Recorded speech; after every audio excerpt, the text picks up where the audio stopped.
BA second year समाजशास्त्र की class में आप सभी का स्वागत है। हमने पिछली क्लास में उपभोक्तावाद के बारे में अध्ययन किया था, जिसमें हमने पार्ट 1 के अंतर्गत उपभोक्तावाद का अर्थ, कंज्यूमर प्रोटेक्शन मूवमेंट और सरकार द्वारा उपभोक्ता संरक्षण के लिए किए गए प्रयासों को देखा था।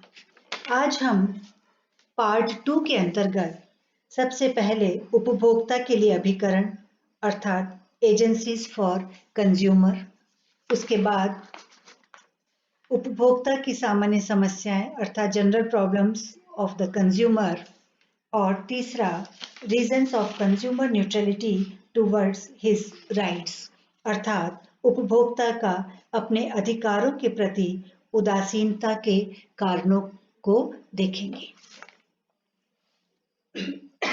सबसे पहले हम देखते हैं उपभोक्ता के लिए अभिकरण। इस अधिनियम की धारा अर्थात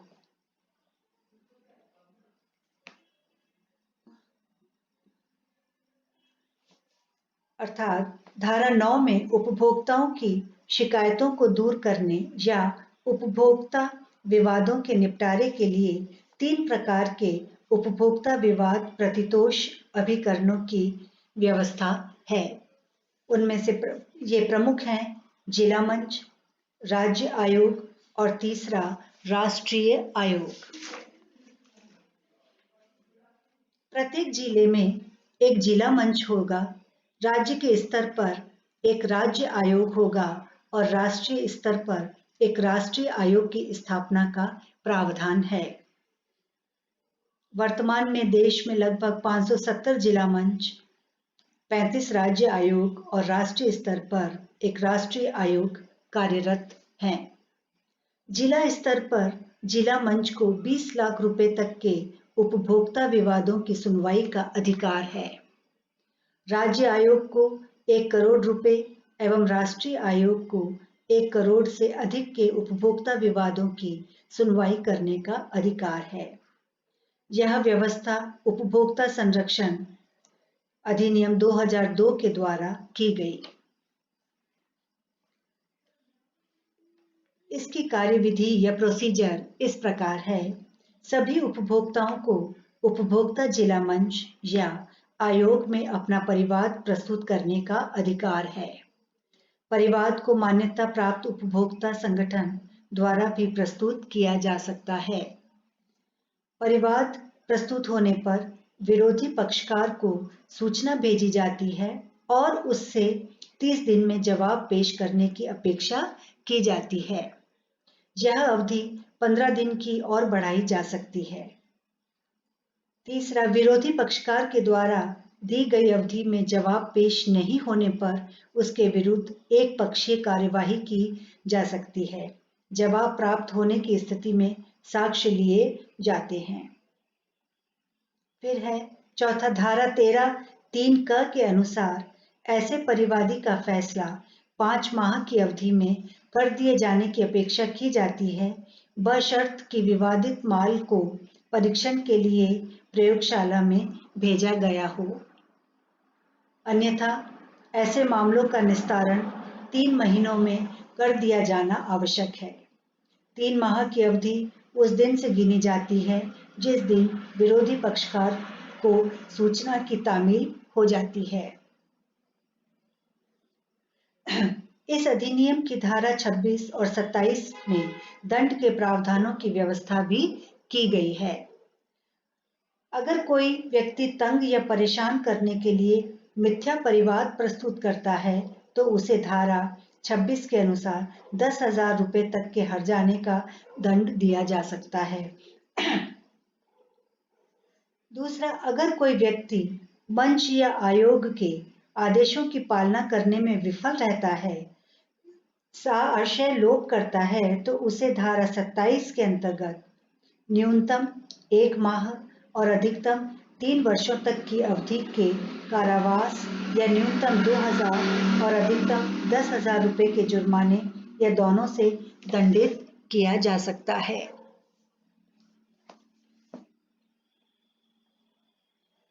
इसमें कुछ संशोधन भी किए गए।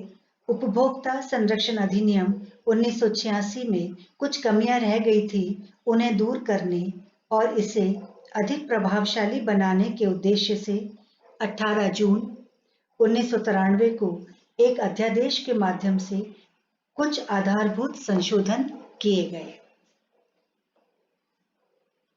उपभोक्ता के एक ही प्रकार की शिकायतें सामान्य रूप में करने, वस्तु या सेवा के संबंध में जानबूझकर गलत गारंटी देने एवं छूट का भ्रम फैलाने को दोषी ठहराने, एक वस्तु के क्रय के समय दूसरी वस्तु के क्रय की बाध्यता को अस्वीकार करने और स्वयं के भरण पोषण के उद्देश्य से स्वरोजगार हेतु खरीदी वस्तु की निवारण एजेंसियों से शिकायत करने के अधिकार और मिल गए हैं। इस संशोधित कानून में आवास निर्माण कार्यों से संबंधित विकास प्राधिकरणों, आवासन मंडलों तथा गृह निर्माण सहकारी समितियों को भी इसके अंतर्गत ले लिया गया है। अब एक जिले में एक से अधिक मंच स्थापित किए जा सकते हैं। इस संशोधन के द्वारा निम्न प्रावधान और जोड़े गए हैं। इस संशोधन के पारित होने के बाद की घटनाओं को 1 वर्ष की अवधि में शिकायत की जा सकती है।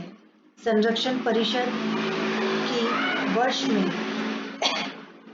कम से कम एक बार बैठक आयोजित करना आवश्यक है। अगर कोई जानबूझकर तथा गलत शिकायत परेशान करने के लिए करता है तो उसे दंड देने का प्रावधान भी है।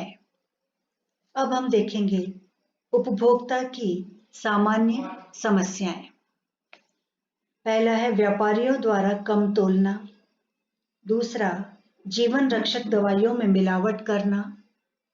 तीसरा, चिकित्सक या डॉक्टर द्वारा बीमार व्यक्ति पर परीक्षण करना। चौथा, सीमेंट में मिलावट करके ठेकेदार द्वारा इमारतें बनाना। पांचवा, वकीलों द्वारा जनसाधारण को परेशान करना। छठा, शुल्क लेकर भी नहीं पढ़ाना। सातवां, घोषित कार्यक्रम अनुसार परीक्षाओं का नहीं होना। समय समय पर परीक्षा परिणाम को घोषित नहीं करना। नेक्स्ट, पूर्व निर्धारित मूल्यों एवं निर्धारित समयावधि में मकान उपलब्ध नहीं करवाना। नेक्स्ट, नगर पालिकाओं एवं निगमों द्वारा गृह कर वसूलने के बाद भी सफाई, रोशनी एवं चौकीदारी की व्यवस्था नहीं करना। और लास्ट है, पैसे लेकर भी बिजली पानी से संबंधित विभागों द्वारा व्यवस्था नहीं करना। अब प्रश्न उठता है कि लोकतांत्रिक शासन व्यवस्था के होते हुए भी उपभोक्ता अपने अधिकारों की मांग क्यों नहीं करता? इसके कुछ कारण हैं, जिनमें प्रमुख हैं उपभोक्ता का अपने हितों एवं संवर्धन संबंधी कानूनों एवं नियमों की जानकारी का नहीं होना। दूसरा, उसका अशिक्षित होना। तीसरा, उसका गरीब होना। चौथा, उसका बेरोजगार होना। पांचवा, भाग्य में अंधविश्वास होना। नेक्स्ट, सुख दुख की तकदीर के खेल मानना, लाभ हानि को विधि हाथ मानना। सातवां, समस्या को मामूली मानना। मंच का कार्यालय दूर होना। नौवां, मंच की कार्यप्रणाली में विश्वास का अभाव होना, कोर्ट कचहरी में विश्वास नहीं होना। 10वां, विक्रेता या सेवा प्रदान करने वाले संगठन या संस्था द्वारा परेशान किए जाने का भय होना, जैसे बैंक, अस्पताल, थाना, सरकारी कार्यालय आदि। प्रमाणों का अभाव होना, नुकसान की भरपाई का ले देकर रफा दफा कर देना और प्रक्रिया के लंबे चलने का अंदेशा होना।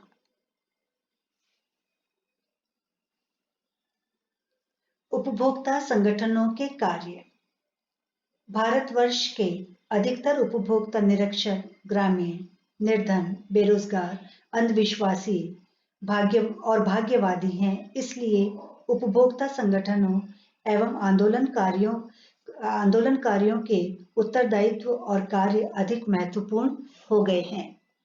इन संगठनों का उत्तरदायित्व है कि उपभोक्ता संरक्षण संबंधी कानून और अधिकारों की जानकारी सरल भाषा में आम उपभोक्ताओं तक पहुंचाएं। ये संगठन आम उपभोक्ता में जागृति पैदा करने के लिए आम सभाएं करें, स्थानीय, प्रांतीय और राज्य स्तरीय सम्मेलन और संगोष्ठियां करके उपभोक्ताओं में जागृति पैदा करें। इन संगठनों को मोहल्लों और बस्तियों में अनपढ़ एवं भाग्यवादी उपभोक्ताओं को छोटे छोटे जलसों, सभाओं एवं नाटकों आदि के द्वारा मंच के लाभों को समझाएं। संभव हो तो आपसी बातचीत के माध्यम से उन्हें उनके अधिकारों से अवगत कराएं तथा मंच का लाभ उठाने के लिए प्रोत्साहित करें। जन सामान्य को प्रभावित करने वाले लोगों जैसे स्थानीय नेता, पंच, सरपंच, मास्टर, कलाकार, समाज सेवक, समाज सुधारक उपभोक्ताओं को उनकी स्थानीय भाषा और बोलियों में मंच की संपूर्ण जानकारी दें।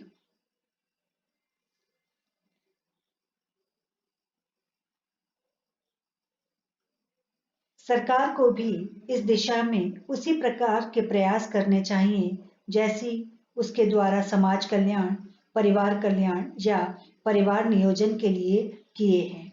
सरकार उपभोक्ता संरक्षण से संबंधित पोस्टर लगाएं, नाटक करवाएं, संबंधित साहित्य का वितरण करें, प्रचार के लिए पाठशालाओं, पंचायतों, अस्पतालों, सस्ते मूल्यों की दुकानों, सहकारी समितियों आदि को माध्यम बनाएं और आम उपभोक्ता में जागरूकता पैदा करें।